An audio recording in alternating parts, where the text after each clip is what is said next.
بسم الله الرحمن الرحيم الحمد لله رب العالمين والصلاة والسلام على أشرف الأنبياء والمرسلين سيدنا أبي القاسم المصطفى محمد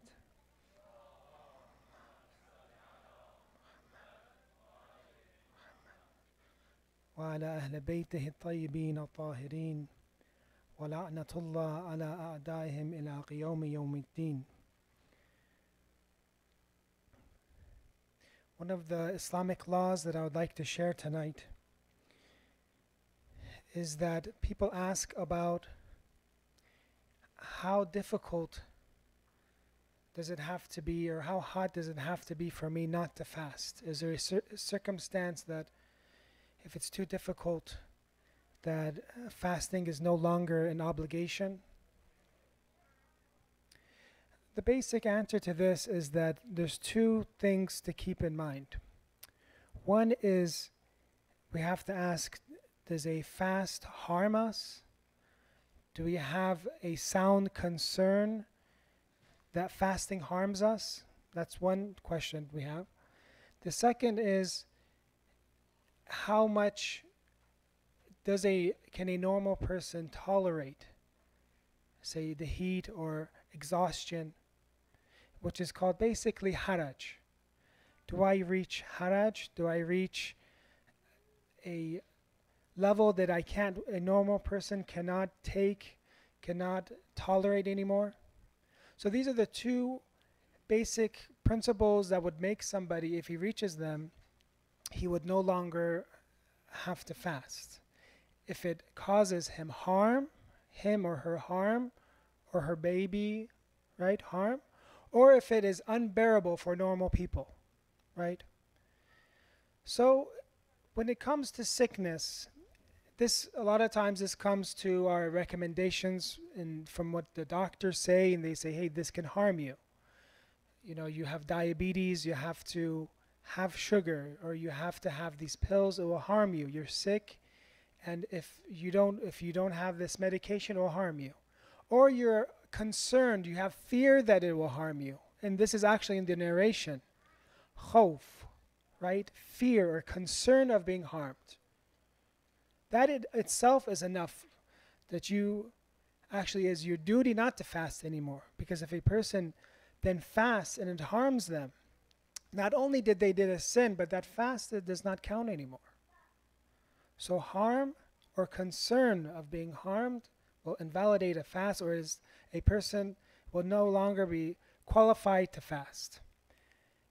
And this goes to, well, let's say the second part too. And also, if a person is fasting is not tolerable, they can't tolerate fasting.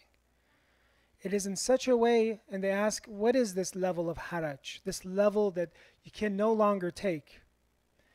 This, they say, basically is as if you want to call 911, right? If it's an emergency, that's how difficult it is.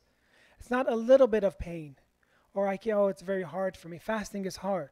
You're supposed to get thirsty. The whole philosophy is thirst and hunger, right? You're supposed to be thirsty and hungry. You're not always supposed to be full. You might get a headache. It's okay. But if it's in a level you're going to call 911, you can't tolerate, normal people can't tolerate it, then there it becomes haraj. And if you open up this door, everything becomes haraj. Many of our obligations, because in Islam there is no haraj, there's no unbearable difficulty for you in Islam, right?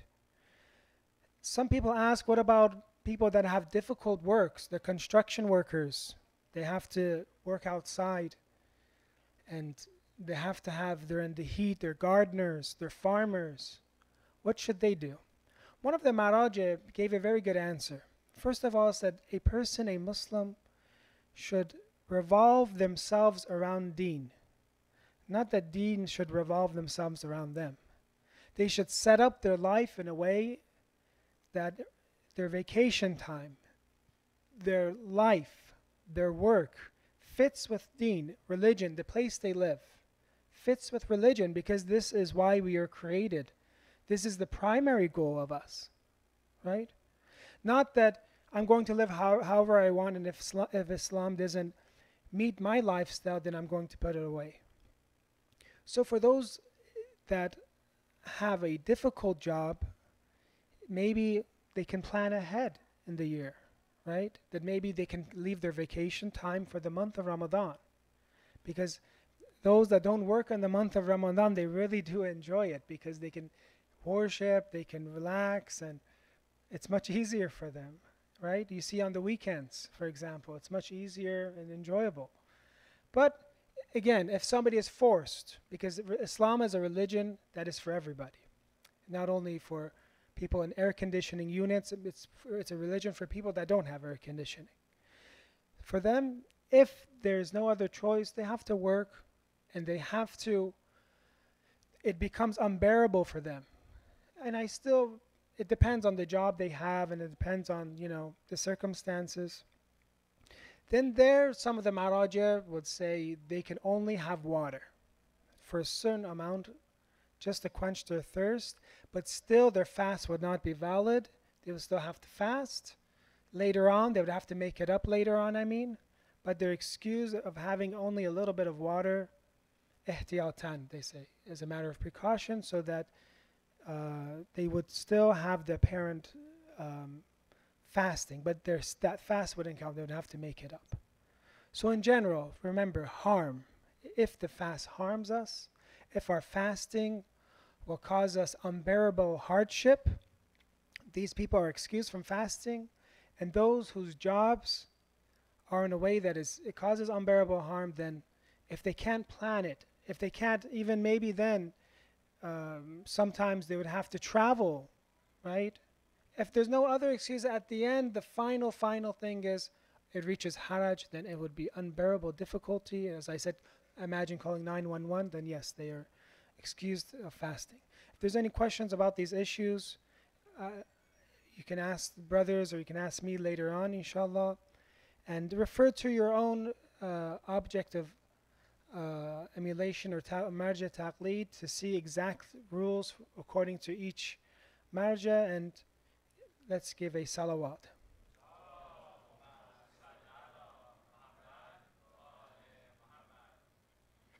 The Prophet of Islam, we mentioned a hadith last night about Mi'raj, the ascension, that the Prophet reached a level physically, not a spirit, physically went to Mi'raj and became very, very close to Allah. As the Quran says, 2 bows length or less. In this Mi'raj, it was a lack of a better word saying meeting between the messenger of Allah, the best of creation, and Allah. In it, of course, would be secrets. The most important masail and affairs and issues would be presented because God is speaking to his best creation. And we mentioned last night that one of those was about Imam Ali alayhi salam and about who the Prophet loves the most. Another thing that was mentioned during this the night of Mi'raj is very interesting. The Prophet of Islam is told that God wants to test you with 3 afflictions to see how patient you are. God wants to test you. And it's very interesting. Allah tells the Prophet and has him accept it before he tests him. Because these tribulations, these bala and calamities are very difficult. What is the first test that the Prophet was going to be told that he's going to have? أولهن الجوع. This narration is in the book Kamil al-Ziyarat. It is a book you can find online. It's from Ibn Ghulaway and has been translated in English. You can look at the last chapter, which is miscellaneous, the miscellaneous section, the end of the book, chapter 11, and has a good translation. And this hadith is there. أولهن الجوع. The first thing Allah is going to test the Prophet of God with is al-ju'. What's ju'? Hunger. والأثرة على نفسك وعلى أهلك لأهل الحاجة. and giving preference to the needy over yourself and your family. You're going to be in such poverty, and you're going to have to give your own food and your family's food to the needy. It's not just donating. When we donate money, we usually donate from the surplus, right? We have extra money. This is taking from the mouth of your children and giving it to other people. What does the Prophet say? It is a very difficult test. قال يا ربي قبلت ورضيت وسلمت ومنك التوفيق والصبر.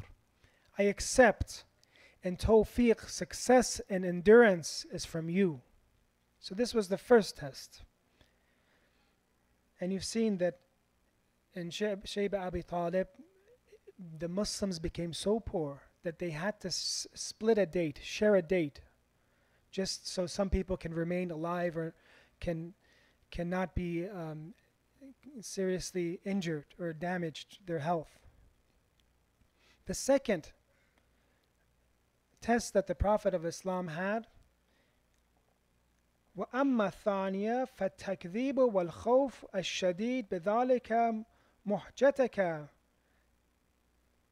So the second, بِمَالِكَ وَنَفْسِكَ, the second is that you will be rejected. People will not believe you. So much so that you will be in extreme fear for your life.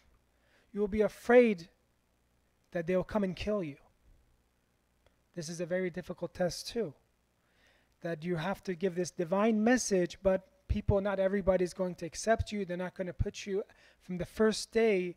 They're going to put you as for like a king and worship you and going to bow down to you. No, they're going to deny you. They're going to reject you.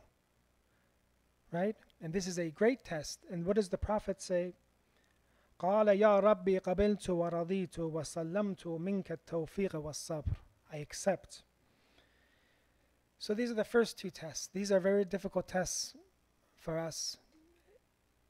Imagine if we were tested in the same way for religion. Our lives, poverty of our family.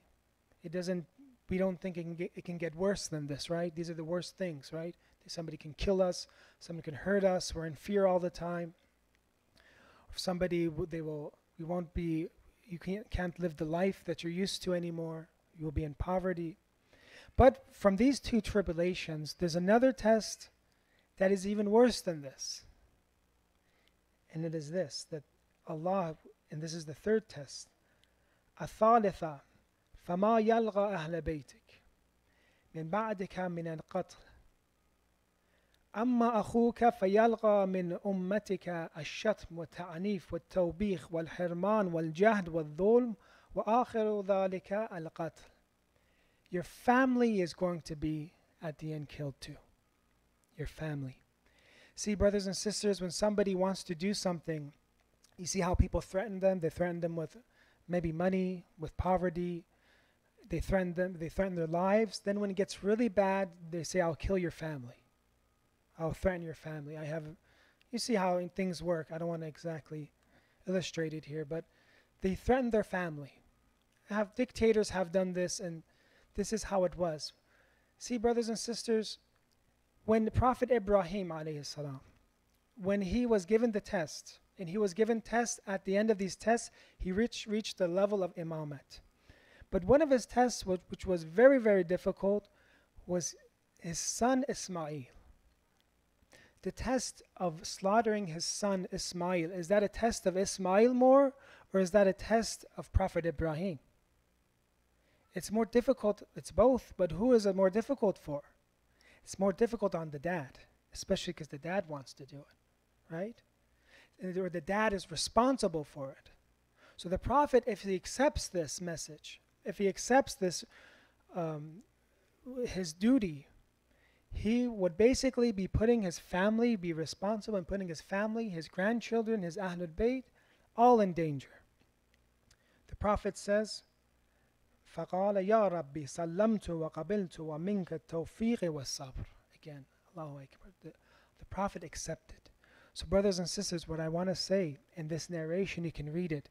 It talks about all the musibats of the Ahlul Bayt. It talks about Imam Ali alayhi salam, that the Prophet knew from before, but from Laylatul Mi'raj, the Prophet accepted that his brother, and it's interesting, the narration says your brother, Akhuka, says your brother Ali will be killed. The Prophet accepted this because it was going to be very, very painful for the Prophet. The Prophet accepted Imam Hassan, Imam Hussein being killed. The Prophet accepted his daughter, Sayyidah Fatima, it's in the narration too, that she would be killed. Right? Again, you can look at this narration and I recommend for you to look at it. And when we get this basic concept that one of the most difficult things in life is our family members or those that we love to be hurt because of us, we see that this is one of the biggest tests that Allah can give somebody. And that is why they say that Imam Ali alayhi salam, he had many great actions, right? When we look at the great deeds of Imam Ali, what comes to mind?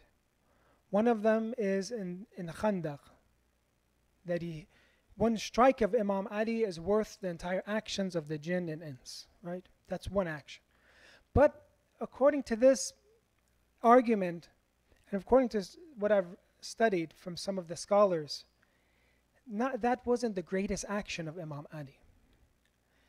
Was the greatest action of Imam Ali alayhi salam when he slept in the same exact bed of the Prophet, when he knew they were going to come to kill the Prophet, that he would give his life? Because in that, the verse of the Quran came for Imam Ali. It says, وَمِنَ النَّاسِ مَنْ يَشْرِ نَفْسَهُ ابْتِغَاءِ مَرْضَاتِ اللَّهِ. The Quran is very eloquent here. It says there are those people, and of the people is he who sells himself. He sells himself. There are different levels of sincerity, of ikhlas when you do an action. The highest would be you sell your entire existence. You sell everything you have. You give everything you have. That is the highest level of ikhlas or sincerity. So is this the highest action of Imam Ali alayhi salam? That in the Laylatul Mabit, he slept where the Prophet was going to. He was going to give his life for the Prophet. According to this narration that I just read, the worst and one of the biggest tests of the prophets.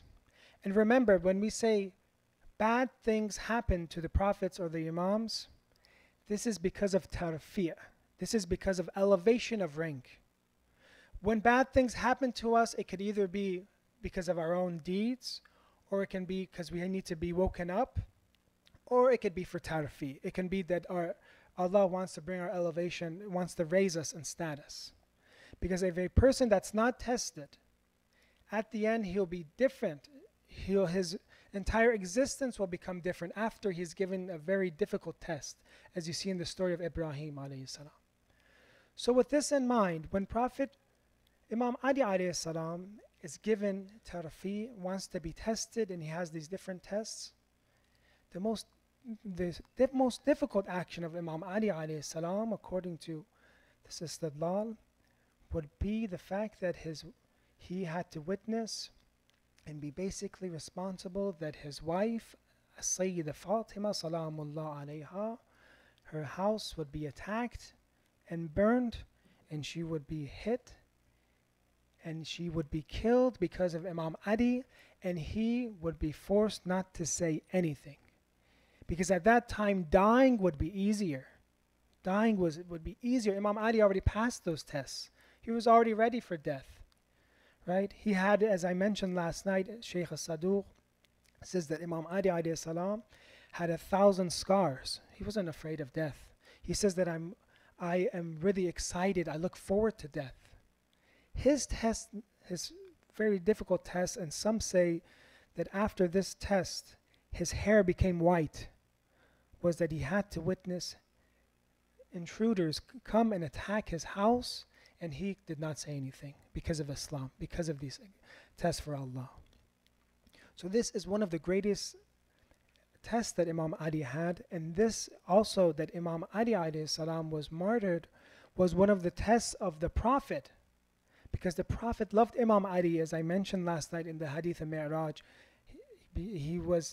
Allah asked him, which of your creation do you love the most? And the Prophet humbly asked, whoever you love the most, Allah. And Allah says, I love Ali ibn Abi Talib the most. He says, then I love Ali ibn Abi Talib the most.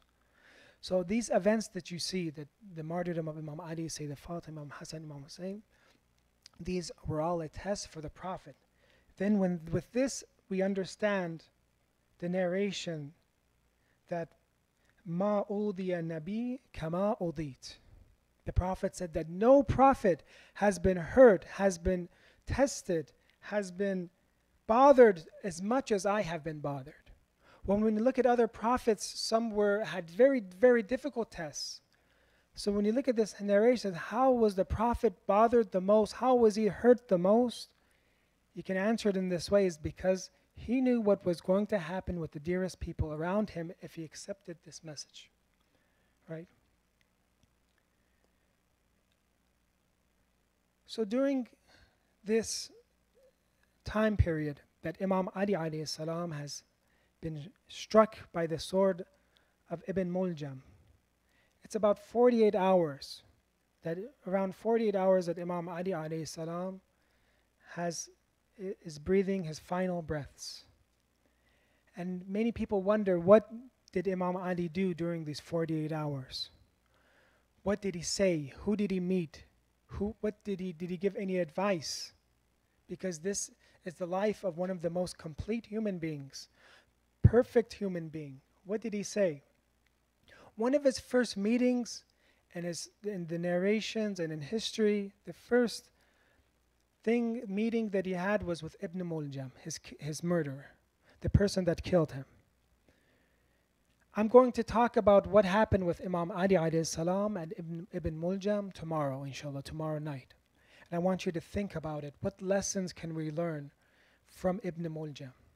Yes, there are lessons we can learn from him. And tomorrow night will be Laylatul Qadr. What lessons can we learn from somebody that killed Imam Ali? Because Imam Ali's birth was in the Kaaba, for us to be awakened, right? So also his death has a sign for us. There's something in there. So think about it tonight, inshallah, and we'll talk about it tomorrow, that how can we learn from Ibn Muljam? What advice, basically, or what moral does the story of Ibn Muljam have for us? Besides that meeting, one of the first people that Imam Ali alayhi salam meets with is one of his companions by the name of Habib ibn Amr. So the companions of Imam Ali alayhi salam they went through very difficult times, and through difficult times you realize who's your good companion, who's mediocre, who's serious, who's not. Some of them were the Hawariyun. What's a Hawariyun? The part of the Hawariyun are those that are the Khasul Khas, the greatest companions of Imam Ali. In some of our narrations it says that the Prophet of Islam had 4 Hawariyun. That Imam Ali alayhi salam will have 4 Hawariyun. In the Day of Judgment, Imam Qadim alayhi salam has this narration that he say, who are the Hawariyun of Ali ibn Abi Talib? And they will stand up. So one of the companions of Imam Ali is Habib ibn Amr. Habib enters the house of Imam Ali. دخلت على أمير المؤمنين علي بن أبي طالب عليه السلام في مرضه الذي قبض فيه فحل عن جراحته. He entered the house of Imam Ali. Imam Ali the effect of poison is going through his body. And because this companion, Habib ibn Amr, was close to him, Imam Ali opens his wound, فَحَلَّ عَنْ جَرَاحَتِهِ, and shows him his wound. What does Habib say? He says, فَقُلْتُ يَا أَمِيرَ الْمُؤْمِنِينَ مَا جَرْحُكَ هَذَا بِالشَّيْء or مَا جَرَحَكَ هَذَا بِالشَّيْء وَمَا بِكَ مِنْ بَأْسٍ. When a person sees somebody, even if they're really injured in a very bad way, they still say, it's okay, you're going to make it. So Habib tells Imam Ali, this isn't anything. There's no harm in this. You're going to make it, basically. Imam Ali alayhi salam says, فَقَالَ لِي يَا حَبِيب أَنَا وَاللَّهُ مُفَارِقُكُمْ السَّاعَةِ. I'm going to be leaving you. قال فبكيت عند ذلك وبكت كلثوم. His daughter Kulthum was there too. Habib cries that Imam Ali is going to die. His daughter Kulthum also cries. He tells his daughter, why do you cry? Basically, and says that لو ترين ما يرى أبوك ما بكيت. If you saw what your father has seen, you would not cry. Habib asks, so that his daughter wouldn't have to ask. She is crying, she is upset. Habib asks, he says, قال حبيب فقلت له وماذا الذي ترى يا أمير المؤمنين. What did you see? What did you see? Tell me. He says, يا حبيب أرى الملائكة السماوات. I saw the angels in the heaven. والنبيين and the prophets. بعضهم في أثر بعض وقوفا إلى أن تتلقوني. They're waiting to see me. The prophets, the angels, they're all waiting. They're waiting for Imam Ali. Didn't I mention last night that when Imam Ali alayhi salam was going to the masjid, he was instructed to recite Surah Al-Anbiya in his salat because 124,000 prophets were going to be in the masjid. وَهَذَا أَخِي مُحَمَّدْ رَسُولُ اللَّهِ صَلَّى اللَّهُ عَلَيْهِ وَآلِهِ وسلم.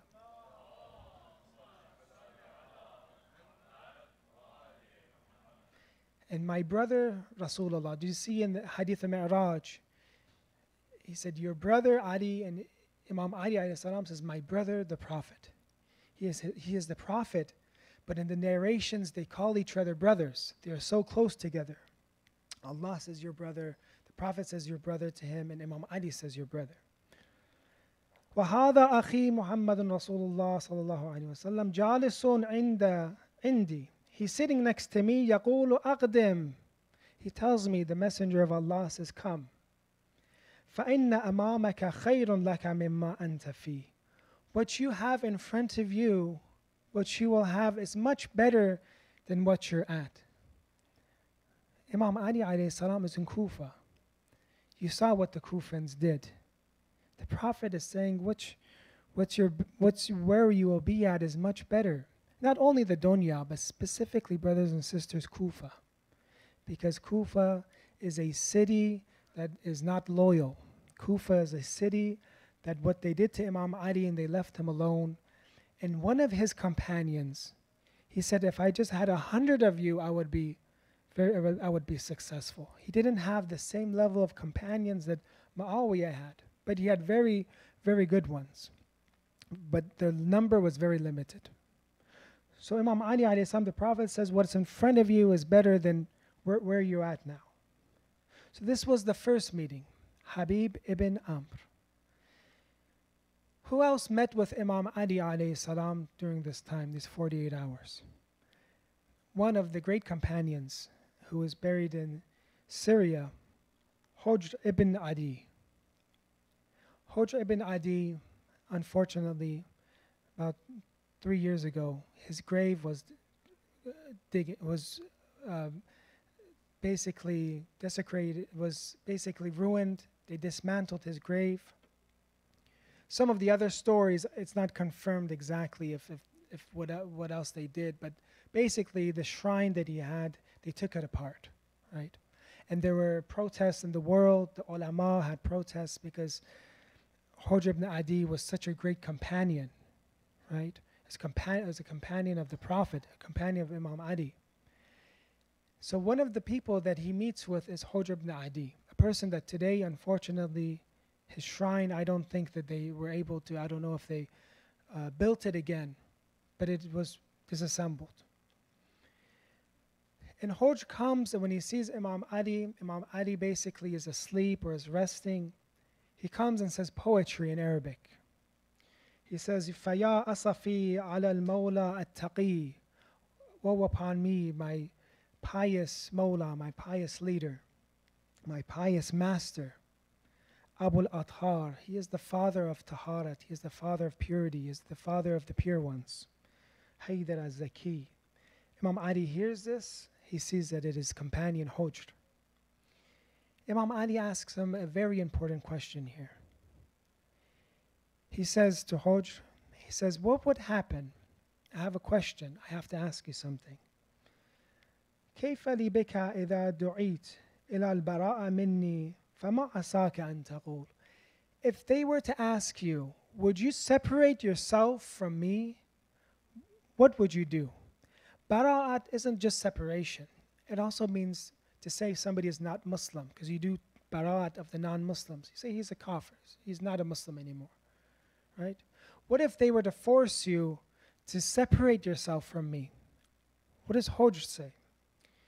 He says, فَقَالَ وَاللَّهِ, I swear by Allah, يَا أَمِيرَ الْمُؤْمِنِينَ, O Commander of the Faithful, وَلَوْ قُطِعْتُ بِالسَّيْفِ إِرْبًا إِرْبًا, if I was to cut into pieces by the sword, وَأَذْرَمَ لِي النَّارِ, and fire were to burn me, وَأُلْقِيتُ فِيهَا, and I was thrown into fire, cut into pieces, fire burns me, and they throw me into fire, لَأَثَرْتُ ذَلِكَ عَلَى الْبَرَاءَةِ مِنْكَ, I would choose this over separating myself from you. This is, brothers and sisters, one of the highest levels of hubba Ali, cut into pieces. It's very easily said, right?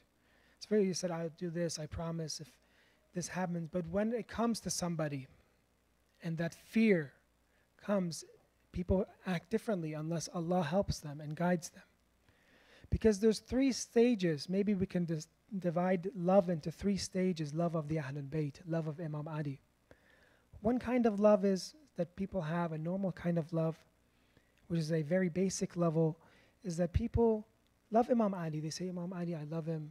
I love I love Islam. I love the Prophet. But they're only willing to give up insignificant things for Islam. They're not willing to give up those things that are important for them, right? If it comes to a little bit of donation here, I'll help. If it comes to things that are in line with their lives, okay. But a lot of challenges that are hard, they won't. For example, hijab for a sister. They love Imam Ali alayhi salam, but hijab is a little too difficult for me. The love still isn't that high yet, right? So, or for brothers, for example, there's a sin that they do, and they can't give it up, right? It's a big sin. And they only give up those things that are easy for them. Is praying easy? Okay, I'll pray here. But is Fajr, it's too difficult, I'm not going to wake up anymore. The second stage of love of Imam Ali alayhi salam is a medium level. A level that you give basically everything, but there's still things that you won't give up. There's still something that holds you back. This is a normal level, right? It might mean maybe I'm going to lose my job, right? So it's something very important. Or maybe I love somebody, and if I become too religious, they're going to leave me alone, right? Or something like that. So there's still something that at the end still holds them back. That's the medium level. But the final level, and this is the level that you're experiencing, and Hujr ibn Adi is the extreme example, is that there's nothing that holds him back. Anything that is for Imam Ali, he gives. Is it your life? Is it your money? Is it your wealth? Even your father, your mother, your children. This is what the narrations, this is what our ziyarat say. It says, بِأَبِي أَنْتُمْ وَأُمِّي وَنَفْسِي وَأَهْلِي وَمَالِي. The ziyarat says, I swear by them. I swear these things be sacrificed for you. These things be ransomed for you.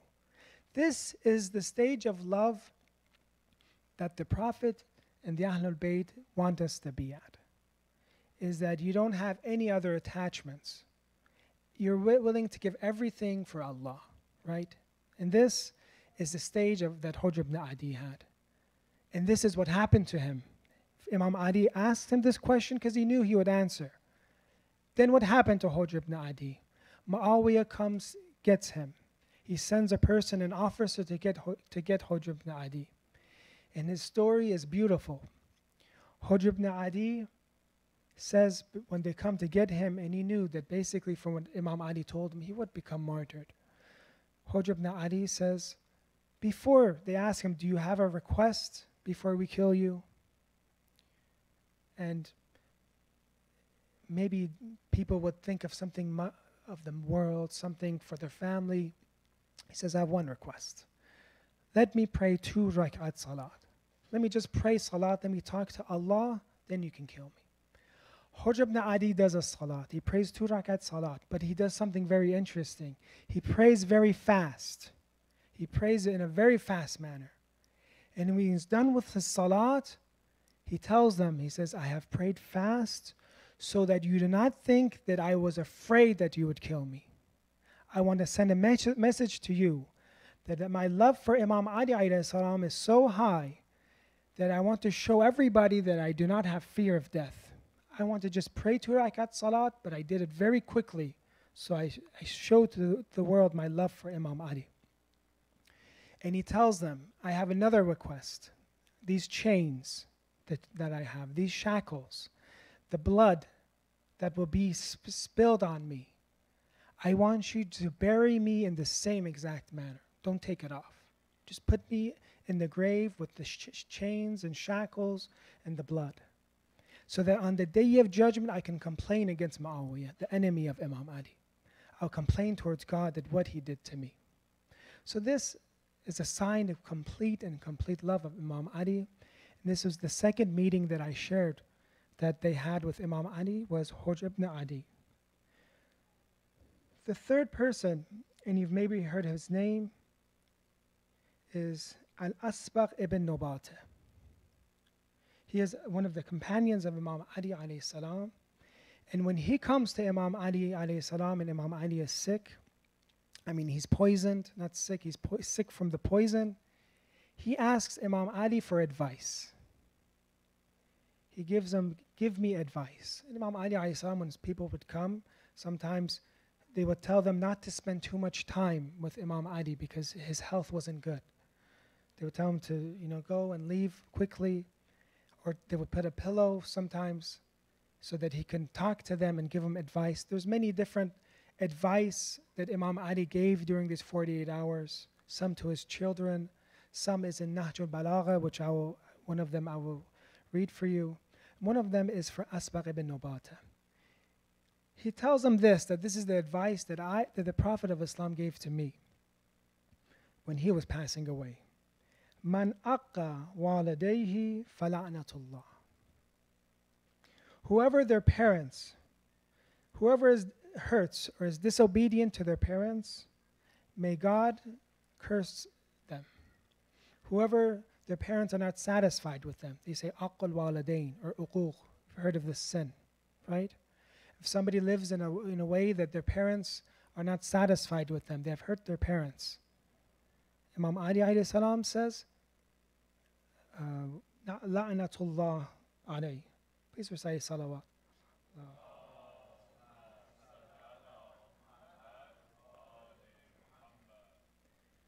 The second thing he says, ala man abagha min mawalihi fala'natullah alayhi. And the third is ala man zalama ajiran ujratuhu fala'natullahi alayhi. Whoever escapes from their master and whoever does injustice to a worker.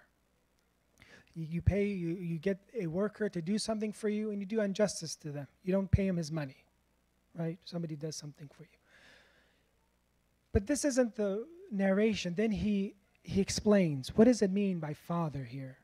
What does it mean by someone who escapes his master? What does it mean by somebody that does injustice to a worker? He says, Ala wa anni wa anta. The Prophet has said to me, Abul Hasan, Ala anni wa anta abawa hadhihi al-ummah. You and I are the fathers of the ummah.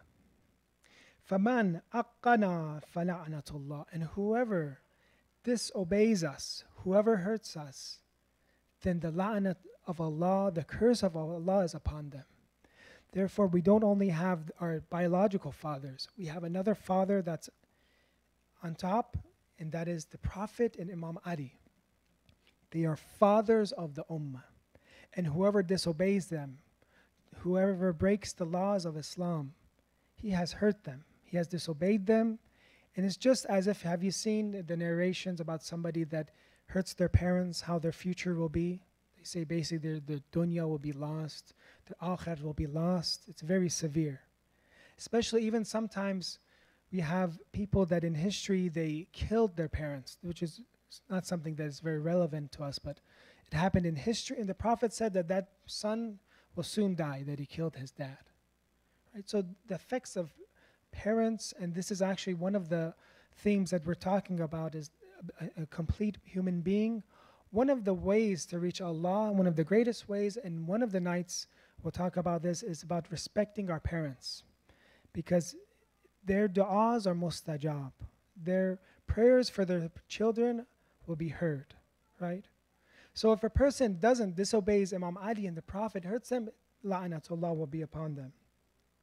And then if a person disobeys from their master, which is Imam Ali alayhi salam says, Allah wa anni wa anta mawlaya hadhihi al-ummah. We are the masters of this. We have more authority over them than themselves.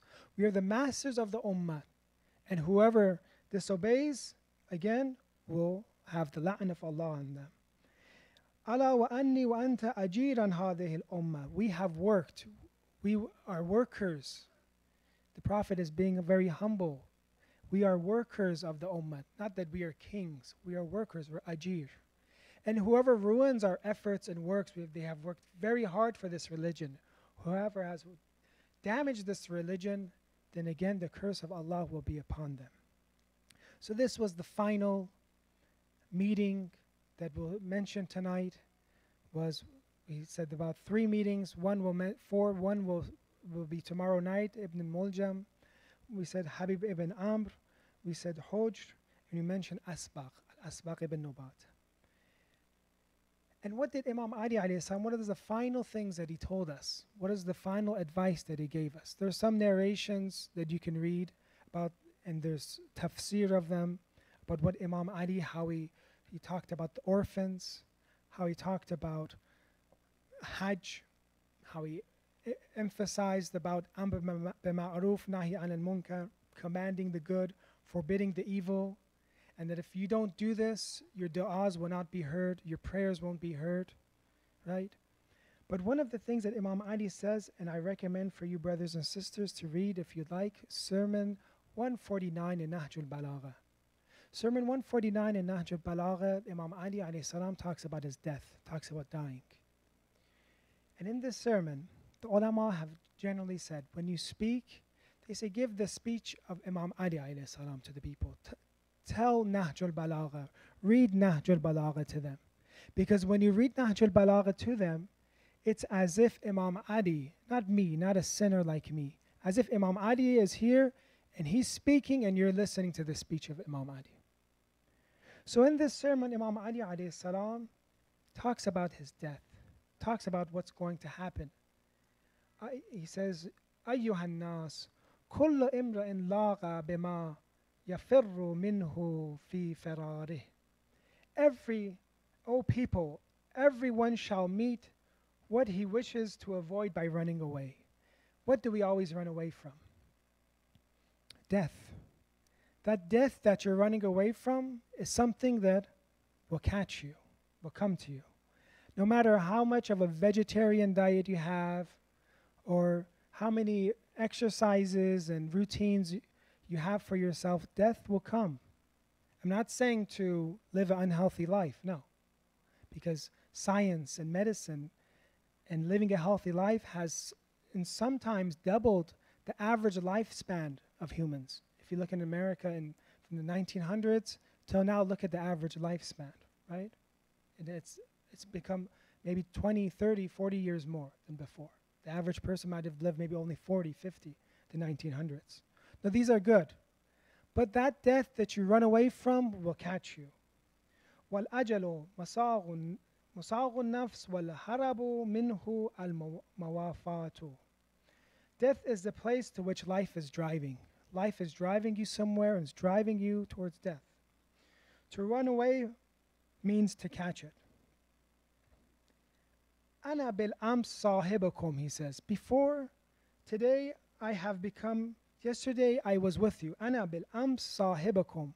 I was with you yesterday. اليوم عبرة لكم. But today I am a lesson for you. I was with you, but today I'm a lesson. How is Imam Ali alayhi salam a lesson? He's talking about his death.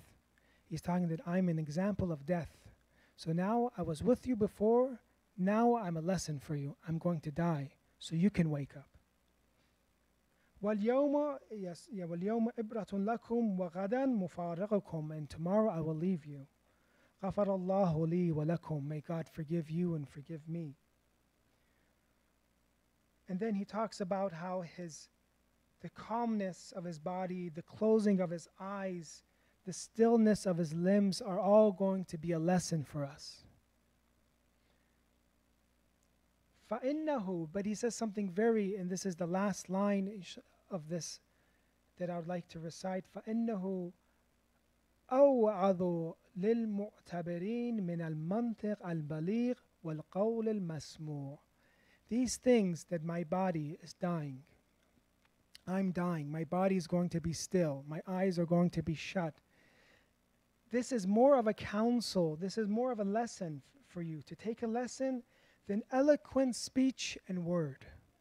Even if Imam Ali says, and he is the master of speech, gave you the best speech about death, what was happening right now is a better lesson for you than what I could talk about, that you see me die.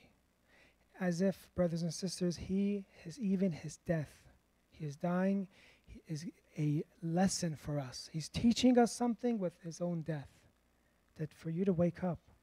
My own death, even without talking, his body is giving us a lesson. The course of life, which is one of the most important things of the month of Ramadan, is that death is going to approach us. And what will we do? How much do we think about death? How much do we think about what form and figure will we be raised and resurrected in? Because whatever we do to ourselves here, we will be in that shape and form in the hereafter, in the grave. A person once was an arif, an alim, and they say he had a bad temper. And he sometimes yelled at his wife, or maybe mistreated her, or not mistreated, with his mouth. I mean, he maybe was impolite sometimes to her. He has a dream and says that, I saw that when I went into the grave, a black dog came into the grave with me. An animal came in the grave with me. And I was afraid, what am I going to do? Imagine, there's nowhere to move. An animal is going to bite you and hunt you. And he says that I did tawassul, I beseech Imam Hussein, I asked Imam Hussein, help me, Imam Hussein, help me. Until finally the dog left. Then he later found out it is his tongue. He created this dog with his own tongue by talking rudely to his wife. So do we think about how we're going to look like, what we're going to bring with us in the grave? The Prophet Imam Sadiq alayhi salam says, Al-khayru kulluhu amamak. Everything good is in front of you. Wa-sharru kullahu amamak. Everything evil is in front of you. You haven't even seen evil. You haven't seen bad yet. Bad itself is in front of you. You haven't seen it. It's in the next world. وَلَن تَرَى الْخَيْرَ وَالشَّرَّ إِلَّا بَعْدَ الْآخِرَةِ. Until Akhirat reaches, you haven't even seen good or bad. What you will see there will truly be bad, will truly be good. We recited last night in Joshan and Kabir, خلصنا من النار يا رب. Al-Ghawth, help me, aid me. خلصنا من النار يا رب. Take me away from the hellfire. And this is something that over and over we recite in the month of Ramadan, because it is the month of Itq, is the month that the people of the hellfire will be freed. If we don't get this in the month of Ramadan, we have not gained anything. If we have gained, or if we are a slave of the fire, then we will be doomed, and the month of Ramadan has passed and nothing has happened. And Imam Sadiq alayhi salam says that if a person wakes up in the day and is concerned with other things but death,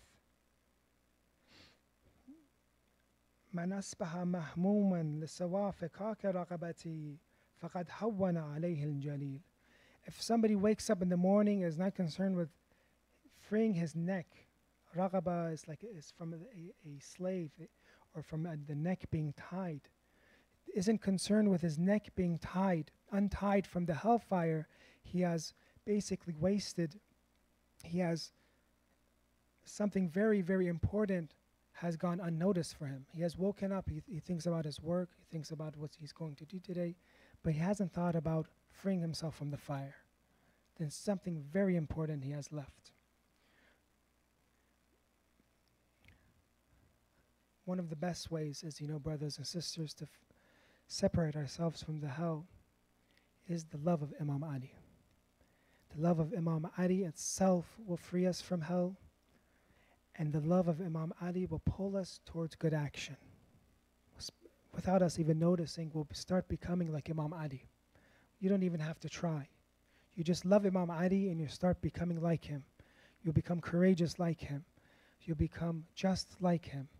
You become somebody that is compassionate with the poor, with the orphans, just like him.